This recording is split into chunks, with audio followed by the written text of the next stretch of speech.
الحمدللہ وکفا وسلام علی عبادہ الذین اصطفیٰ۔ محترم سامعین حضرات، یہ سوچنے کی بات ہے اور غور و فکر کرنے کی بات ہے کہ ہم کتنی جلدی سے اور سرعت سے گناہ کر جاتے ہیں، بغیر سوچے سمجھے اور بڑی دلیری کے ساتھ ہم گناہ کے میدان میں قدم رکھتے ہیں۔ کبھی ہم نے یہ سوچا بھی ہے کہ اس کی وجہ کیا ہو سکتی ہے؟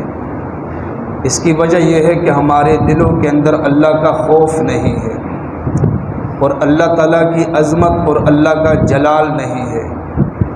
اگر ہمارے دلوں کے اندر اللہ تعالیٰ کا خوف ہوتا، اللہ کی عظمت ہوتی، اللہ کا جلال ہوتا، تو ہم کبھی بھی اتنی دلیری سے گناہ نہ کرتے، اتنی دلیری سے کبھی ہم جھوٹ نہ بولتے، کبھی ہم غیبت نہ کرتے، کبھی ہم بد نظری نہ کرتے۔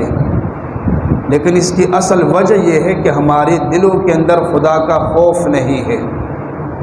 ورنہ ایک مومن کے بارے میں یہ نہیں سوچا جا سکتا کہ وہ گناہ کرے، لیکن بالفرض اگر وہ گناہ کرتا ہے تو مومن جب گناہ کرتا ہے تو حدیث میں آتا ہے کہ وہ اس کو ایک بوجھ سمجھ رہا ہوتا ہے، اور حدیث کے الفاظ ہے کأنہ قاعد تحت جبل۔ مومن سے جب گناہ ہوتا ہے تو وہ اتنا بوجھل ہوتا ہے گویا کہ وہ پہاڑ کے نیچے بیٹھا ہوا ہے، اور قریب ہے کہ اس کے اوپر یہ پہاڑ گر جائے گا اور وہ مر جائے گا، اتنا بوجھل۔ اور ایک فاسق اور منافق آدمی جب گناہ کرتا ہے بڑی سہولت سے کر جاتا ہے، بڑی آسانی سے،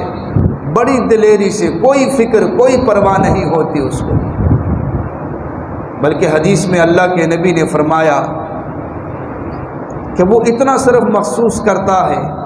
گویا کہ اس کی ناک کے اوپر ایک مکھی آ کر بیٹھ گئی اور یوں کر کے اس نے مکھی کو اڑا دیا،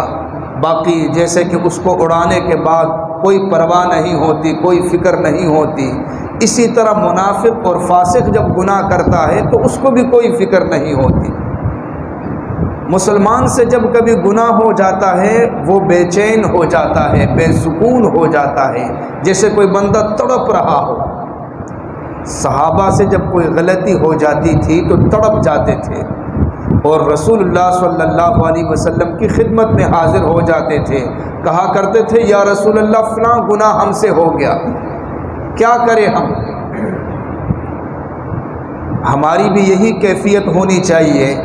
کہ جب کوئی گناہ ہو جائے تو فوراً توبہ کرے، اللہ کی طرف رجوع کرے اور اللہ تعالیٰ سے معافی مانگے۔ تو مومن کی یہ شان ہونی چاہیے کہ پہلے تو وہ گناہ سے بچے، اور بالفرض اگر اس سے گناہ ہو جائے تو فوراً توبہ کرے۔